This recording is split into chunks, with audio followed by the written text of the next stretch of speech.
Cuando una mujer de 28 años encontró a dos ancianos abandonados durante 72 horas en la sala de urgencias del Hospital Fernández, en Buenos Aires, a las 3 de la madrugada, jamás imaginó que ese momento cambiaría su vida para siempre. Pero lo más escalofriante no fue el abandono, fue descubrir la verdad. Alberto Ferreira, 69 años, dueño de una librería durante más de 4 décadas, hoy enfrenta un Alzheimer inicial. Beatriz Ferreira, 67, maestra de literatura retirada, sufre artritis severa, pero aún así cuidaba sola de su esposo, hasta que su hijo los abandonó como si no valieran nada. Ellos criaron a Matías entregándole todo. ¿Y cómo les pagó? Robando y desapareciendo. Si estás viendo esto y sientes que mis hijos me van a abandonar cuando envejezca, he sacrificado toda mi vida y nadie lo valora. Soy demasiado viejo, pobre, solo para comenzar de nuevo. Detente. No es verdad. Lo que tú crees que terminó, la capacidad de amar, de ser amado, de tener una familia de verdad, no ha terminado. Solo está esperando a que dibujes otros círculos. Y el próximo capítulo de tu vida puede ser el más poderoso de todos. Las 3 de la madrugada y el frío de Buenos Aires atravesaba los huesos de Valeria Jiménez como agujas de hielo. Emilia temblaba en sus brazos, envuelta en esa manta amarilla raída. La frente de la bebé ardía. Fiebre. Otra vez. Valeria no tenía dinero para médico, no tenía dinero para nada. Pero el hospital público atendía emergencias y la fiebre de un bebé de 10 meses calificaba como emergencia. O eso esperaba mientras empujaba las puertas de vidrio del Hospital Fernández. El olor a desinfectante la golpeó. Luces fluorescentes demasiado brillantes, gente dormida en sillas de plástico, otro día más siendo invisible. Sala de espera, gruñó el guardia sin mirarla. Los invisibles nunca merecían contacto visual. Emi gimió contra su pecho. Ya, mi amor, susurró Valeria, besando la cabeza ardiente. Mamá te va a cuidar, siempre. Siempre, la palabra le quemó la garganta. Su propia madre no había sabido el significado de siempre. 12 años sin ella y Valeria todavía la buscaba en sueños. La sala de espera estaba casi vacía. Un borracho roncaba en una esquina. Una mujer con el brazo vendado, y en el rincón más alejado, un par de ancianos acurrucados en sillas de plástico, agarrados de la mano como si fueran a desaparecer si se soltaban. Algo en ellos detuvo a Valeria. No era solo su edad, era la dignidad rota en sus rostros. El hombre tenía barba gris descuidada, ropa que alguna vez fue elegante. La mujer, pequeña pero feroz incluso dormida, apretaba un bolso gastado contra su pecho. 4 años como trabajadora social le habían enseñado a reconocer el abandono, y esto olía a abandono. ¿Llevan mucho tiempo ahí?, le preguntó a la mujer de la limpieza que pasaba con su carrito. La mujer, su etiqueta decía Guadalupe, la miró con ojos cansados pero amables. 3 días, mija, 72 horas esperando a un hijo que no llega. 72 horas. 3 días sin techo, sin comida, esperando a alguien que probablemente nunca vendría. Valeria conocía esa espera. La había vivido años después de que su madre se fuera a España. Todavía esperaba a veces, aunque sabía que era inútil. Deberías reportarlo, dijo, aunque sabía que no serviría de nada. Guadalupe negó con la cabeza. Ya lo hice, nadie vino, nunca vienen. Emi tosió, recordándole por qué estaba allí, su hija, su responsabilidad. No podía cargar con más, pero sus pies la traicionaron. Caminó hacia los ancianos. «Señores», su voz salió suave. «¿Están bien?». El hombre levantó la cabeza. Tenía ojos azules extraordinarios, nublados por confusión. «Las palabras se me escapan como pájaros», murmuró. «Pero sé que alguien viene, mi hijo, Matías, viene por nosotros». La anciana despertó de golpe, ojos verdes afilados. ¿Quién sos vos? Su acento era del interior. No necesitamos caridad. No ofrezco caridad, respondió Valeria. Solo curiosidad profesional. O profesional, la mujer evaluó su ropa sucia, su bebé, su estado de calle. No pareces muy profesional. Valeria debió irse, pero algo en cómo se agarraban de las manos la ancló. Fui trabajadora social, admitió, antes de que la vida se complicara. El anciano sonrió. Entonces entendés de círculos rotos. Las palabras la atravesaron. Guadalupe se inclinó. El hijo, dicen que les robó todo. La librería, los ahorros, todo. Y los dejó acá esperando. El estómago de Valeria se retorció. Un hijo que abandona. Una madre que abandona. Círculos rotos. Me llamo Valeria, dijo, agachándose. Y esta es Emilia. ¿Emi? Alberto, dijo el hombre, extendiendo una mano temblorosa. Y ella es Beatriz, mi esposa, 40 años juntos. 42, corrigió Beatriz, pero su voz se había suavizado. Y esto no es tu problema. Tenía razón, tenía suficientes problemas propios. Pero mientras Emi se dormía contra su pecho, mientras Alberto la miraba con esos ojos nublados, mientras Beatriz trataba de mantener su fiereza intacta, Valeria supo que no podría irse. No todavía, tal vez nunca, porque si los abandonaba ahora, se convertiría en su madre. Y eso era lo único que había jurado nunca hacer. El doctor Paulo Santos tenía 60 años y manos que temblaban apenas al examinar a Alberto. El cuarto olía a alcohol medicinal y sábanas limpias dobladas en pilas perfectas. Emi dormía finalmente, su respiración suave contra el hombro de Valeria. Deshidratación severa. El doctor palpó el pulso de Alberto con dedos expertos. ¿Y esto? Tocó la frente del anciano. ¿Signos de demencia? ¿Alzheimer? Se le escapan las palabras, murmuró Beatriz desde su silla, aferrando su bolso como salvavidas. Santos asintió. Después revisó las manos de Beatriz, notando los nudillos hinchados. Artritis. Debe doler. Siempre duele. Beatriz retiró las manos bruscamente. El doctor miró a Valeria. ¿Familia? No. Entonces, ¿por qué? Valeria no tenía respuesta que no sonara estúpida. Santos cerró su maletín con un clic metálico. Los admito esta noche. Sala de almacenamiento, no es protocolo, pero... Su mirada se detuvo en Emi. Tuve una hija de tu edad. Sofía. Ya no está. No dijo más. El silencio habló por él. La sala de almacenamiento era estrecha como ataúd vertical, estantes de sábanas blancas, olor a detergente industrial, una sola bombilla parpadeante. Valeria se sentó en el suelo de baldosas frías, recostándose contra la pared. Emi seguía dormida, ajena al mundo que se desmoronaba. Beatriz cerró la puerta. El clic del pestillo sonó final. Nuestro hijo es abogado. Las palabras salieron cortantes. Especialista en divorcios. Alberto rió sin humor. El tiburón, le decían. El mejor destruyendo familias. Valeria esperó. Conocía este ritmo, la confesión lenta de trabajadora social, silencio que invita a verdad. Hace 3 años, Beatriz se interrumpió, empezó de nuevo. Su esposa lo dejó, se llevó a los niños, nuestros nietos. Perdió la batalla de custodia, agregó Alberto tocándose la sien como si le doliera recordar. ¡Qué justicia, ¿no?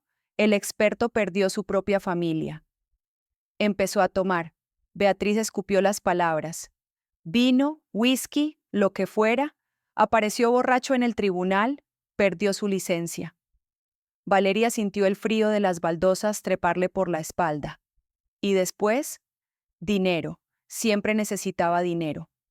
Beatriz cerró los ojos. Usó nuestra librería como garantía. La palabra libre. 40 años construyéndola. 40 años de palabras. Susurró Alberto, lágrimas bajando por su rostro surcado. Todas esas historias. ¿Cuánto debe? Preguntó Valeria, aunque ya temía saberlo.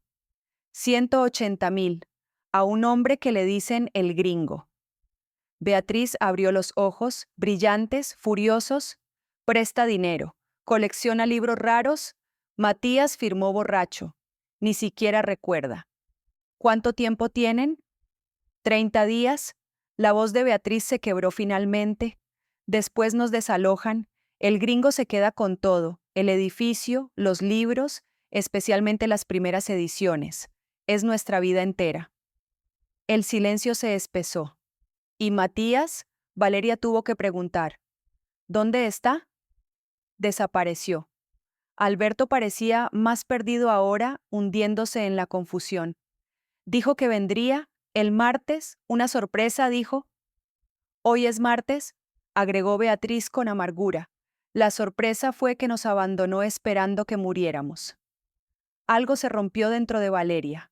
Furia, dolor, reconocimiento. Mi madre me dejó cuando tenía 12 años. Las palabras salieron antes de poder detenerlas.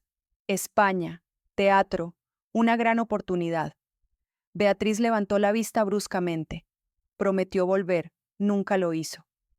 Valeria apretó a Emi contra su pecho. Mi padre murió alcohólico hace 2 años. El padre de Emi está en prisión. Yo terminé en la calle embarazada. Dios santo, respiró Beatriz. Así que entiendo de abandonos. Valeria sintió las lágrimas, pero no las dejó caer. Entiendo de círculos que se repiten y entiendo que alguien tiene que romperlos. Alberto extendió una mano temblorosa. Valeria la tomó. Después Beatriz puso su mano sobre las de ellos, nudillos hinchados, dedos fríos, agarre fuerte. No sé si puedo salvar su librería, admitió Valeria, pero no voy a dejarlos. ¿Por qué harías esto? Preguntó Alberto. Valeria miró sus manos unidas, joven, vieja, rota, todas aferradas. Porque si no lo hago, me convierto en ella, en mi madre, en Matías, apretó más fuerte. Y prefiero morir. Beatriz soltó un sollozo, después otro. Después se inclinó y abrazó a Valeria con fuerza suficiente para romperla y repararla al mismo tiempo. Afuera, en el pasillo, Guadalupe pasó empujando su carrito. Se detuvo al escuchar el llanto, no de dolor, sino de algo parecido a esperanza, y en su bolsillo el teléfono vibró. Un mensaje de número desconocido. ¿Dónde están mis padres? M. El amanecer llegó con luz gris filtrándose por la pequeña ventana del almacenamiento. Valeria despertó con el cuello torcido, la espalda gritando dolor.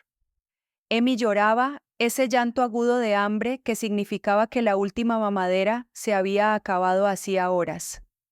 «Shh, mi amor, ya». Valeria la meció, pero el llanto continuó. Buscó en su bolsa, vacía, la última fórmula usada anoche.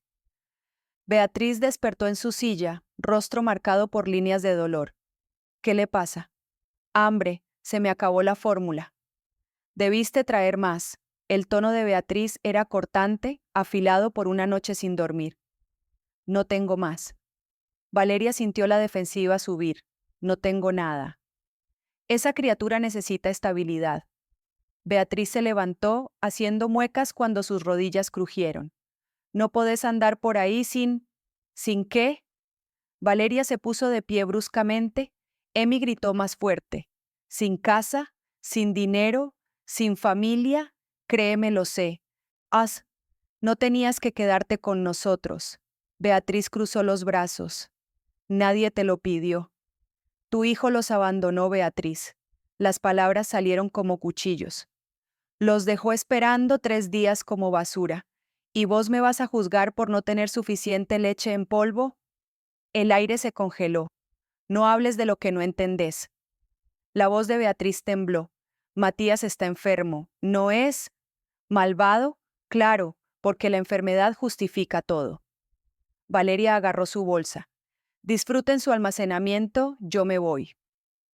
Alberto, que había estado dormido en el rincón, abrió los ojos. ¿Valeria? Pero ella ya había abierto la puerta. Salió al pasillo frío del hospital, Emi llorando contra su hombro. Lágrimas calientes bajaban por su propio rostro. Estúpida. Estúpida por creer que podía ayudar. Estúpida por quedarse. Encontró un banco en el pequeño patio del hospital. Árboles pelados, cielo gris, aire que olía a lluvia próxima. Dejó que Emmy llorara. Dejó que ella misma llorara. Después de un rato, sacó su cuaderno. Hojas arrugadas, lápiz robado de algún consultorio. Empezó a dibujar. Las manos de Beatriz, nudillos hinchados como montañas pequeñas. Los ojos de Alberto, cielo atrapado en confusión. ¿Puedo sentarme? Valeria levantó la vista. Alberto estaba ahí, apoyado en el marco de la puerta, temblando levemente. Asintió sin palabras. Alberto se sentó despacio, cada movimiento calculado como si sus huesos fueran cristal. Miró el cuaderno. «Sos artista». Estudiaba restauración de arte antes de... Valeria cerró el cuaderno. Las cosas rotas se pueden reparar. Alberto sonrió. ¿Sabías eso? Hay un arte japonés, kintsugi. Reparan cerámica quebrada con oro. Las grietas se vuelven más hermosas que la pieza original. Valeria no dijo nada. Emmy había dejado de llorar, estudiando el rostro de Alberto con esos ojos oscuros y antiguos. «Puedo escribir los versos más tristes esta noche», recitó Alberto suavemente. «Neruda, ¿lo conoces?» «Un poco. Escribir, por ejemplo, la noche está estrellada y tiritan, azules, los astros a lo lejos». Alberto cerró los ojos, dejando que las palabras fluyeran. El viento de la noche gira en el cielo y canta. Valeria sintió algo aflojarse en su pecho. Beatriz no quiso decir lo que dijo, continuó Alberto. Está asustada. Cuando tenés miedo, atacás. Es instinto de supervivencia. Yo también tengo miedo, admitió Valeria. Lo sé, pero vos no atacaste hasta que te atacaron primero. Alberto abrió los ojos. Eso es diferente. No sé si puedo hacer esto. Valeria miró a Emmy. Apenas puedo cuidar de ella. ¿Sabes qué veo cuando te miro? Alberto tocó el cuaderno. Veo a alguien que dibuja las manos de una anciana enojada con ternura. Veo a alguien que se quedó cuando podía irse. Veo a mi hija Lucía, que murió hace 40 años, pero que tal vez regresó de alguna forma. La garganta de Valeria se cerró. ¿Beatriz también lo ve? Por eso tiene tanto miedo, ¿sé? Alberto puso su mano sobre la de Valeria. Perdió una hija, tiene terror de perder otra. No soy su hija. No todavía. Alberto sonrió. Pero los círculos rotos se pueden reparar, como el kintsugi, con oro, con paciencia, con tiempo. Valeria miró su mano bajo la de Alberto, vieja, manchada, temblando. ¿Abuelo? La palabra salió sin pensar, pero se sintió correcta, natural, como algo que había estado esperando ser dicha toda su vida.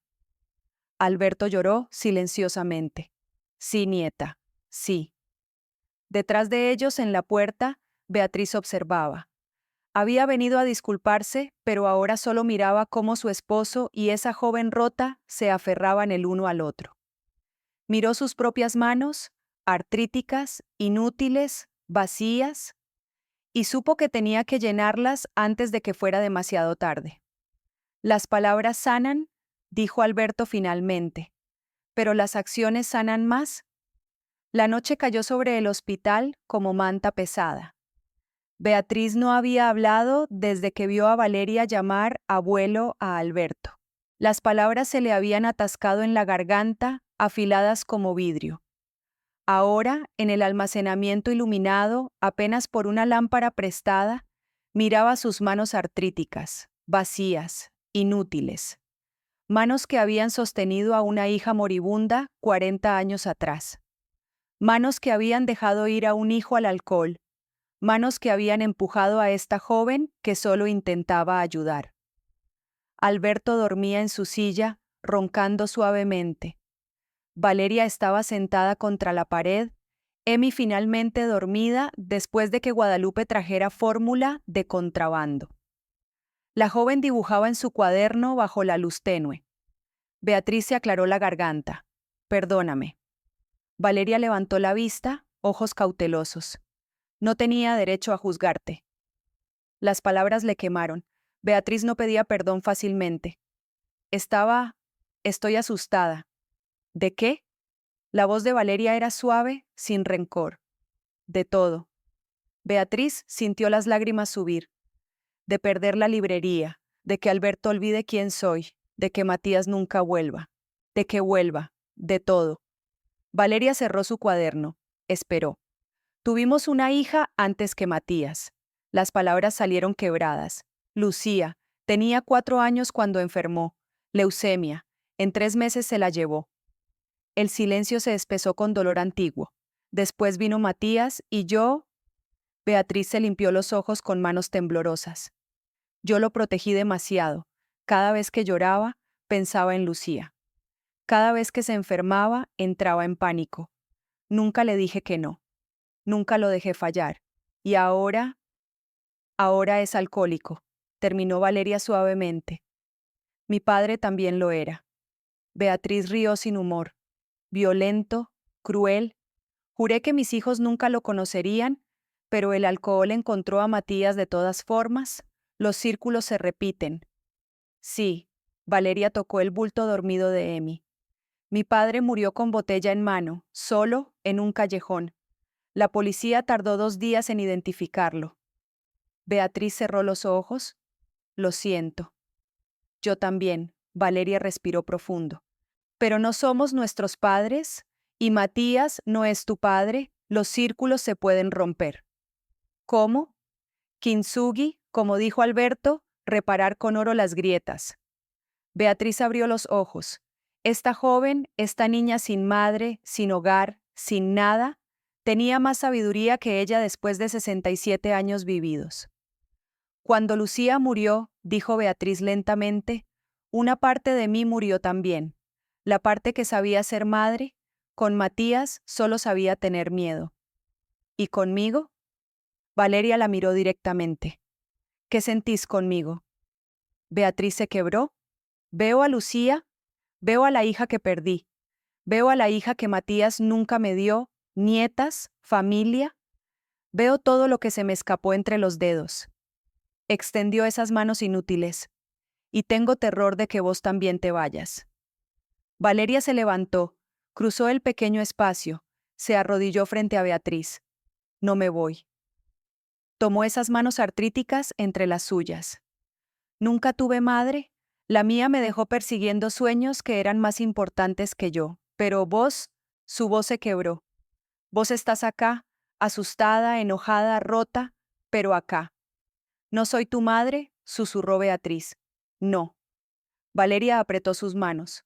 Sos mejor, porque me elegiste, y yo te elijo también. Algo dentro de Beatriz se desmoronó. Jaló a Valeria hacia ella, abrazándola con fuerza suficiente para romper huesos. Valeria se aferró de vuelta, sollozando contra el hombro de la anciana. Perdí una hija, lloró Beatriz en el pelo de Valeria. No voy a perder otra. Nunca tuve madre, lloró Valeria de vuelta. Hasta ahora. Lloraron juntas, generaciones de dolor, abandono, pérdida, hasta que no quedaron más lágrimas. Solo el silencio cálido de 2 almas rotas encontrándose en la oscuridad. Emi se despertó, gimió suavemente, Beatriz la alzó con manos temblorosas pero seguras. Hola, nietecita, hola, mi amor.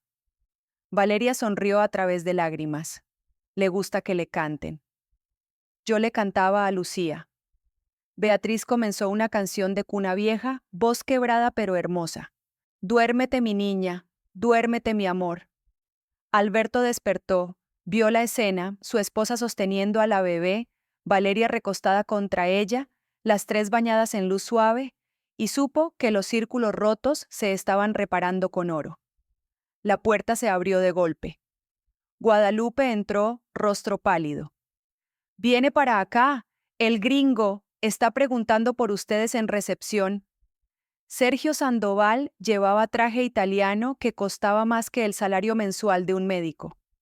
A sus 45 años había aprendido que el poder verdadero no gritaba, susurraba. Sus zapatos de cuero repiqueteaban suave contra el linóleo del hospital mientras caminaba hacia la recepción, sosteniendo un catálogo de libros raros bajo el brazo. La recepcionista lo miró con ese cansancio nocturno de quien había visto demasiados dramas. ¿Puedo ayudarlo? Busco a mis amigos. Su acento tenía toque europeo heredado de abuelo alemán. Alberto y Beatriz Ferreira. Tengo entendido que están siendo atendidos aquí. Información de pacientes es confidencial, señor. Sergio sonrió, no el tipo de sonrisa que llegaba a los ojos. Por supuesto, qué admirable ética profesional. Deslizó una tarjeta de presentación sobre el mostrador. Cuando los vea, por favor dígales que Sergio Sandoval vino a visitarlos. Tenemos asuntos pendientes. La recepcionista miró la tarjeta. Préstamos y colecciones Sandoval. Tragó saliva. Gracias por su tiempo. Sergio se dio vuelta, pero no hacia la salida, hacia el pasillo donde el doctor Paulo Santos salía de una sala de consulta. Santos reconoció el tipo de hombre inmediatamente. 30 años en emergencias te enseñaban a oler el peligro como perros olfatean miedo. Doctor Santos. Sergio extendió la mano. Pulida, manicura perfecta. Sergio Sandoval, un placer. Santos no estrechó la mano. ¿Puedo ayudarlo? Directo al grano, respeto eso. Sergio bajó la mano sin ofensa aparente. Busco a Alberto y Beatriz Ferreira. Son clientes míos. Tengo preocupación por su bienestar. Como le dijeron en recepción, no puedo dar información de pacientes. Comprendo completamente. Sergio abrió un portafolio de cuero fino. Sacó documentos. Pero tal vez esto ayude a aclarar mi posición. Santos miró los papeles. Contrato de préstamo, firma de Matías Ferreira. Librería La Palabra Libre como garantía. Eviction Notice, fechado 30 días desde hoy. Soy hombre de negocios, doctor, no criminal. Sergio habló como profesor paciente. Los Ferreira me deben dinero. Su hijo firmó este contrato, perfectamente legal. Solo quiero asegurarme de que entiendan la situación antes de que llegue la fecha límite. Entiendo. Santos cerró el portafolio, devolviéndolo. Pero como dije, no puedo ayudarlo. ¿Ni siquiera por el bien de ellos? Sergio ladeó la cabeza. Verá, doctor, soy coleccionista. Libros antiguos, primeras ediciones. La librería de los Ferreira tiene piezas extraordinarias. Un Borges firmado, primeras ediciones de Neruda. Cortázar. Sus ojos brillaron genuinamente. Sería una pena que se perdieran en circunstancias desafortunadas. ¿Está amenazando? Estoy conversando. Sergio sonrió. Pero ya que menciona amenazas, supe que hay una joven ayudándolos, con bebé. Pausa. Los hospitales pueden ser peligrosos. Tantos gérmenes, tantos accidentes posibles. Sería terrible que algo le pasara a una madre tan dedicada. La sangre de Santos hirvió. Salga de mi hospital. Ya me iba. Sergio cerró su portafolio con clic metálico. Pero doctor, un consejo profesional. No se meta en asuntos que no entiende. Tengo conexiones. Conozco gente en lugares altos. Se acercó, voz bajando. Y también en lugares bajos. Gente que hace cosas que hombres como yo nunca ensuciaríamos nuestras manos haciendo. Dio media vuelta, caminando hacia la salida. Se detuvo junto a una ventana donde se veía el patio. Valeria estaba ahí, sentada en el banco con Emi, dibujando en su cuaderno bajo la luz tenue del amanecer. Sergio la observó un momento. Después siguió caminando, silbando suavemente una melodía de Piazzolla. Santos encontró a Valeria todavía en el patio. Se sentó pesadamente a su lado. «Estuvo acá», dijo sin preámbulo. El gringo, Valeria, cerró su cuaderno bruscamente. ¿Qué dijo? Tiene los documentos, todo legal, 30 días. Santos se frotó los ojos. Y te amenazó, a vos y a Emi, sin decirlo directamente, pero la amenaza estaba clara. Valeria sintió el miedo frío en su estómago, pero después, sorprendiéndose a sí misma, sintió algo más, furia, determinación, instinto de protección que iba más allá del miedo. No voy a correr. Su voz salió firme. No esta vez. Valeria, este hombre es peligroso. Tiene conexiones, todos tienen debilidades. Valeria abrió su cuaderno de nuevo. Había dibujado el gringo sin darse cuenta, el traje, el portafolio, el catálogo de libros bajo el brazo. Doctor, necesito saber todo sobre él, sus debilidades. ¿Qué le importa más que el dinero? ¿Cómo piensa? ¿Para qué? Valeria miró a Emi, después hacia la ventana del almacenamiento donde su nueva familia dormía. Para negociar, en mis términos, no en los de él. Santos estudió el rostro de esta joven de 28 años que había sobrevivido cosas que romperían a la mayoría, y vio acero donde antes había solo fragilidad. Te voy a ayudar, dijo, pero con una condición. ¿Cuál? Que cuando esto termine, me prometas que vas a volver a estudiar, terminar lo que empezaste. Santos señaló el cuaderno. Porque tenés talento, y el mundo necesita gente que sabe reparar cosas rotas. Valeria sintió lágrimas picar sus ojos. Lo prometo. Entonces empecemos a planear. La oficina de Dr. Santos olía a papel viejo y desinfectante. Valeria se sentó frente al escritorio con Emi dormida en su regazo, mientras Alberto acomodaba una caja de cartón en el suelo. Beatriz había insistido en quedarse con la bebé, pero Valeria necesitaba sentir ese peso tibio contra su pecho. Era su ancla. El gringo no negocia por compasión, dijo Dr. Santos cerrando la puerta. Necesitamos algo que él quiera más que los 180,000 pesos. Alberto levantó la vista desde la caja, sus manos temblando ligeramente mientras sacaba un libro con el lomo roto. Doctor, cuando cerraron la palabra libre, Matías dejó todo, no revisó nada. Sus ojos grises brillaron con una lucidez que Valeria no había visto antes. Pero yo sí, antes de que me trajera aquí, escondí esto. Abrió el libro.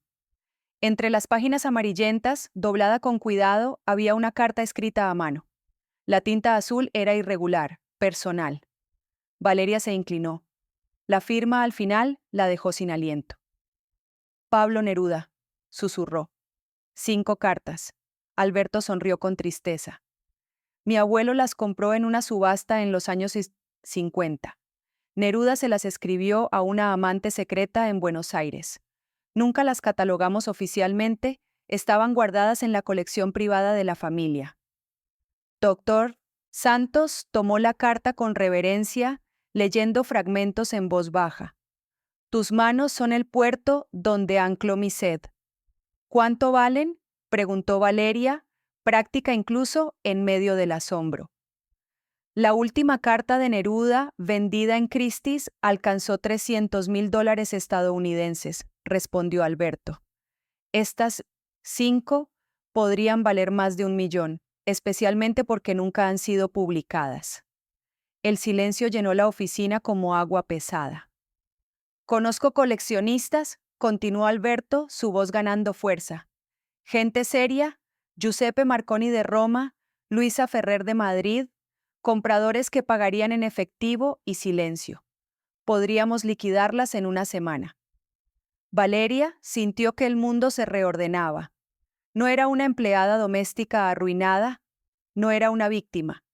Era una negociadora con un as bajo la manga. Usamos las cartas como palanca, dijo, su mente acelerándose. Le mostramos a el gringo que tenemos algo valioso. Negociamos las cartas por la librería. Él las vende, recupera su dinero, todos ganan. ¿Eso podría funcionar? Dr. Santos se reclinó, analizando. Pero necesitamos que Matías firme la transferencia de propiedad de las cartas. Legalmente, todavía son suyas. Entonces tenemos que encontrarlo. Valeria apretó a Emi contra su pecho. Y convencerlo de que esto es su única salida. Alberto cerró los ojos como si estuviera rezando. Mi hijo, si está vivo, está escondido. Tiene miedo de Sandoval, tiene miedo de lo que hizo. Todos tenemos miedo, murmuró Valeria, pero el miedo no paga las deudas. En ese momento, la puerta se abrió apenas una rendija. Al otro lado, en la penumbra del pasillo, Beatriz estaba de pie con los brazos cruzados. Su rostro estaba pálido, pero sus ojos ardían con una claridad terrible. Había escuchado todo, y por la forma en que apretaba los labios, Valeria supo que la anciana acababa de recordar algo peligroso. «Yo sé dónde está Matías», dijo Beatriz, su voz cortando el aire como un cuchillo. Siempre lo supe. La dirección que Beatriz le dio a Valeria estaba escrita en el dorso de un recibo arrugado. Avens Caseros, 1847, Quart de Griaugopi. El edificio era uno de esos viejos de San Telmo, con balcones de hierro forjado y paredes que lloraban humedad.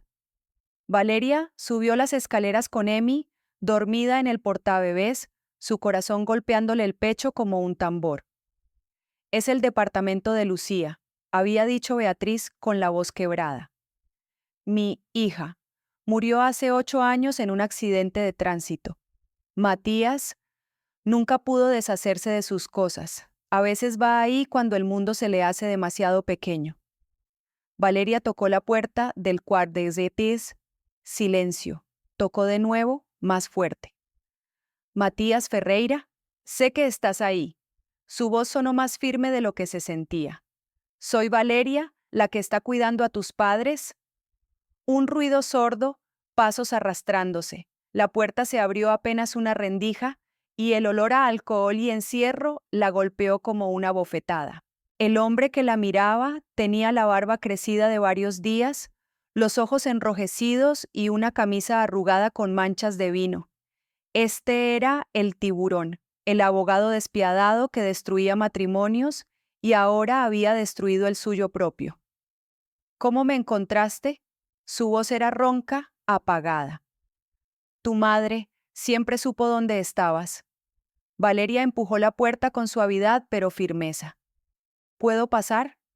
Matías retrocedió como si le diera lo mismo. El departamento era un santuario congelado en el tiempo, libros apilados en el suelo, fotos de una mujer joven con sonrisa brillante en las paredes, una guitarra polvorienta en el sofá, todo intacto, todo muerto. «No deberías estar aquí», dijo Matías, dejándose caer en una silla. «No deberías estar cerca de mí, arruino todo lo que toco». Valeria se sentó frente a él, ajustando a Emi para que siguiera durmiendo. «Tus padres están en el hospital porque tú los abandonaste. Su librería está a 30 días de ser embargada. El gringo Sandoval les mostró los papeles. Cada palabra era una piedra. Pero encontramos algo, cartas de Neruda. Podrían valer más de $1.000.000. Matías levantó la vista, aturdido. «Las cartas del abuelo Héctor, yo ni siquiera sabía que todavía existían. Existen, y con tu firma podemos usarlas para negociar con Sandoval, salvar la librería, salvar a tu familia». Valeria se inclinó hacia adelante. «Pero necesitamos que dejes de esconderte y pelees». Por un momento, algo pareció encenderse en los ojos grises de Matías, tan parecidos a los de Alberto. Luego se apagó como una vela ahogándose. «No entiendes. Sandoval no negocia». Se pasó las manos por el rostro. «Me llamó esta mañana. Sabe que mis padres están en el Hospital Fernández. Sabe que hay una mujer joven con un bebé cuidándolos. Dijo que si no le pago en una semana, va a resolver el problema de otra manera». El aire se volvió hielo. «¿Qué significa eso?», susurró Valeria. Matías la miró con ojos muertos. «Significa que van a lastimar a alguien para obligarme a salir. Y tú y tu hija son los blancos más fáciles». Emi se removió en el portabebés, gimiendo suavemente en su sueño. Valeria sintió que el suelo se abría bajo sus pies. «Entonces ayúdame», dijo, su voz temblando pero firme. «Ayúdame a detenerlo antes de que sea demasiado tarde». Matías cerró los ojos. «Está bien, voy a firmar lo que necesites. Abrió los ojos y había desesperación pura en ellos. Pero tienes que sacarlos del hospital. Hoy, ahora. Cuando Valeria empujó la puerta del cuarto del hospital, Beatriz estaba sentada junto a la cama de Alberto, sosteniéndole la mano. Ambos levantaron la vista. Ambos vieron a Matías detrás de Valeria. El mundo se detuvo. Alberto se puso de pie despacio, como si tuviera miedo de que su hijo fuera un espejismo. Matías dio un paso adelante, luego otro, y entonces se derrumbó, no físicamente. Algo dentro de él se rompió y cayó de rodillas frente a sus padres. Perdón, fue lo único que pudo decir. Perdón, perdón, perdón. Beatriz bajó de la cama con movimientos rígidos, su artritis protestando, pero no le importó. Se arrodilló junto a su hijo y lo abrazó con fuerza, como si pudiera mantenerlo unido con solo la presión de sus brazos. Alberto se unió, sus manos temblando mientras tocaba la cabeza de Matías. Valeria tuvo que voltear hacia la pared, apretando a Emi contra su pecho para ocultar las lágrimas que no tenía derecho a derramar. Esta no era su familia, pero se sentía como si lo fuera. «Tenemos que irnos», dijo Dr. Santos desde la puerta, su voz baja pero urgente. Ahora, la reunión terminó como una canción cortada a la mitad. Matías se limpió la cara con el dorso de la mano y asintió. «Voy a arreglar esto, lo juro». Dr. Santos ya tenía los papeles de alta médica preparados. Una mentira piadosa sobre traslado a un centro de cuidado privado. Valeria empacó las pocas pertenencias de los abuelos en una bolsa de plástico mientras Matías ayudaba a su padre a ponerse los zapatos. «Salimos por la entrada principal», explicó Santos. «Actúen normal, como una familia llevando a sus padres a casa». Pero cuando llegaron al pasillo del tercer piso, Valeria lo vio. Un hombre con campera de cuero negra estaba recargado contra la pared junto a los ascensores, mirando su teléfono. Demasiado quieto, demasiado atento. Cuando Matías apareció empujando la silla de ruedas de Alberto, el hombre levantó la vista. Sus ojos se encontraron, y el hombre sonrió. «Mierda», susurró Matías. «Es Tito. Trabaja para Sandoval». El hombre ya estaba marcando un número en su teléfono. «Retroceden», ordenó Dr. Santos girando la silla de Alberto bruscamente. «Plan B, no había plan B». Dr. Santos los guió por un pasillo lateral, luego otro, bajando por unas escaleras de servicio que olían a cloro y comida institucional. Beatriz cojeaba, aferrándose al brazo de Valeria. Alberto parecía confundido, sus ojos moviéndose sin enfoque. «¿A dónde vamos, mijito?», preguntó, mirando a Matías. «A casa, papá, te llevo a casa». Llegaron a un corredor estrecho lleno de vapor. La cocina del hospital estaba al final, con trabajadores en delantales blancos cortando verduras y revolviendo ollas gigantes. Más allá, Valeria pudo ver una puerta de metal con un letrero. «Salida, solo personal». «Por ahí», señaló Santos. «Da al callejón de carga, hay un taxi que siempre espera en esa esquina». Pero antes de que pudieran llegar a la puerta, ésta se abrió desde afuera. Tito entró al corredor, bloqueándoles el paso. No estaba solo. Otro hombre, más grande, con cicatrices en el cuello, lo acompañaba. «Matías», dijo Tito con voz casi amigable. «El gringo quiere hablar contigo. Y con la señorita del bebé». Valeria sintió que su sangre se convertía en hielo. Emi estaba despierta ahora, sus ojos oscuros mirando alrededor con curiosidad inocente. Matías dio un paso adelante, colocándose entre los hombres y su familia. «Díganle a Sandoval que tengo algo mejor que dinero. Tengo cartas de Neruda, cartas que valen más de $1 millón. Tito ladeó la cabeza, interesado. «Muéstramelas». Primero hablamos con él, cara a cara, todos juntos. La voz de Matías temblaba, pero no se quebró. «O las quemo y nadie gana nada». Los dos hombres se miraron. Por un momento, Valeria pensó que iban a atacar. Entonces Tito se hizo a un lado. Sandoval los espera en la palabra libre, en 1 hora. Si no llegan, miró directamente a Valeria. Volveremos a buscarlos. Y desaparecieron por la puerta de metal, dejando solo el eco de sus pasos. La librería estaba a oscuras, con los estantes vacíos mirándolos como cuencas sin ojos. Valeria podía ver las marcas en el suelo donde habían estado los mostradores, las sombras rectangulares en las paredes donde alguna vez colgaron cuadros. Todo lo que había hecho de este lugar un hogar había sido arrancado. El gringo Sandoval estaba de pie en el centro del espacio vacío, con un traje gris impecable y las manos en los bolsillos. A su lado, un hombre delgado con portafolio, el notario. Tito y el otro sicario flanqueaban la puerta. «Matías», dijo el gringo con voz suave, casi paternal. «3 meses sin saber de ti. Empezaba a pensar que te habías tirado al río de la Plata». Matías tragó saliva, pero mantuvo la mirada firme. «Traje lo que prometí, las cartas». Alberto, sentado en su silla de ruedas con Beatriz a su lado, sacó el sobre de manila de su regazo. Sus manos temblaban, pero no por miedo, por rabia contenida de ver a este hombre en el lugar que había sido su vida entera. El gringo tomó el sobre con cuidado, casi reverencia, abrió la primera carta, leyendo en silencio. Sus labios se movieron apenas, saboreando las palabras de Neruda. Cuando terminó, miró a Alberto. «Don Alberto, usted siempre fue un hombre de tesoros escondidos». «Eran de mi abuelo», respondió Alberto, su voz quebrándose. «De mi familia, y ahora las usamos para recuperar lo que es nuestro». El gringo sonrió, pero no era cruel, era triste.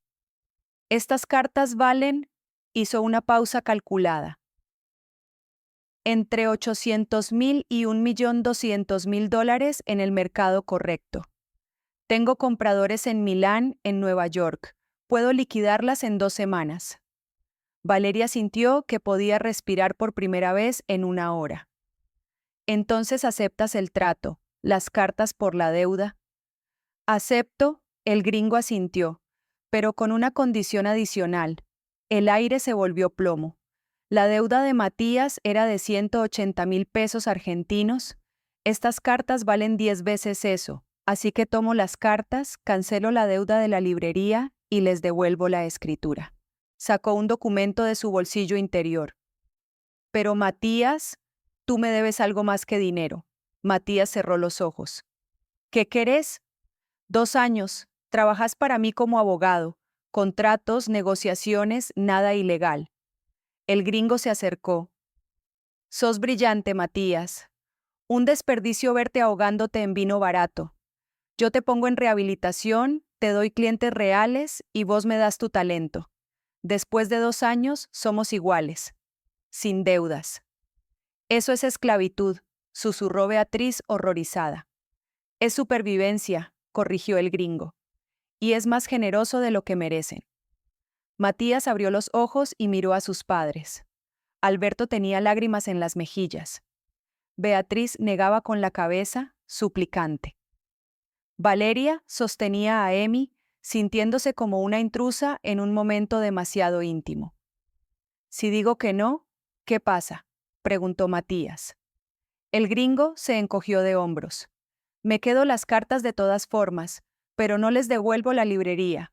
Y en 30 días este lugar es mío. Lo vendo. Lo convierto en un bar, lo que sea». Miró directamente a Alberto. «Y don Alberto muere sabiendo que su familia perdió todo por culpa de su hijo.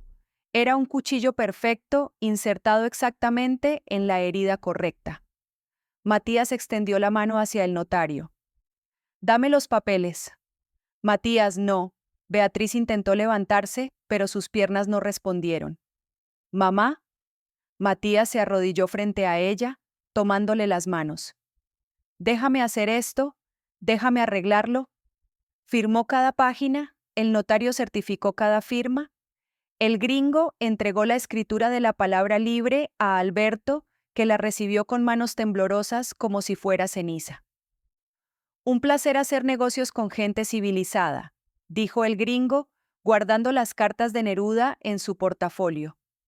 Matías, te espero el lunes en mi oficina, 9 de la mañana. Y se fue, llevándose los últimos pedazos del alma de la familia Ferreira. Valeria miró a Matías, que seguía arrodillado con la cabeza baja. ¿Qué acabas de hacer?, susurró. Matías levantó la vista. Sus ojos estaban vacíos. Lo que tenía que hacer. 3 meses después, el olor a barniz y papel viejo llenaba la palabra libre. Valeria estaba inclinada sobre una mesa de trabajo junto a la ventana, restaurando cuidadosamente la cubierta de un libro del siglo XIX. Sus manos, manchadas de tinta dorada, se movían con la precisión que Dr. Santos había visto en ella desde el principio. Mami, mira, la voz de Beatriz llegó desde los estantes. Valeria levantó la vista justo a tiempo para ver a Emi soltarse de la mano de Beatriz y dar 3 pasos tambaleantes antes de caer sentada sobre el tapete. La bebé rió, orgullosa de sí misma. Lo hizo. Valeria dejó el pincel y corrió a abrazar a su hija. Mi niña valiente. Alberto bajó las escaleras despacio con su bastón, sonriendo con esa lucidez que venía y se iba como las mareas. Lucía también dio sus primeros pasos aquí, dijo suavemente. Entre los libros, donde debía ser. Beatriz apretó su mano. Ya no corregía cuando Alberto confundía los tiempos. Había aprendido que algunos recuerdos eran más reales que el presente. La puerta se abrió y Matías entró con una bolsa de facturas de la panadería. Tenía mejor aspecto ahora, afeitado, con traje limpio. Trabajar para el gringo era un infierno diario, pero los domingos eran suyos, y los pasaba aquí. Traje las de membrillo que te gustan, mamá.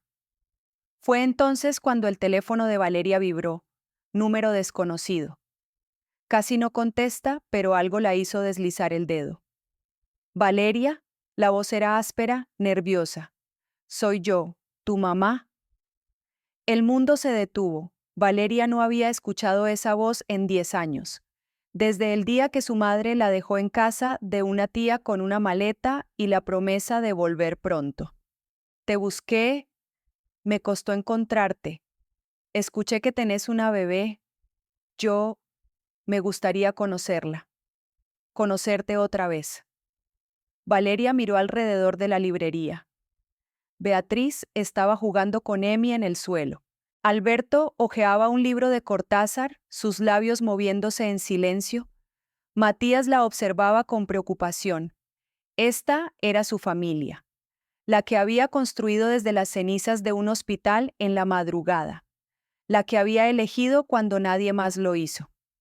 No, dijo Valeria, su voz firme pero no cruel.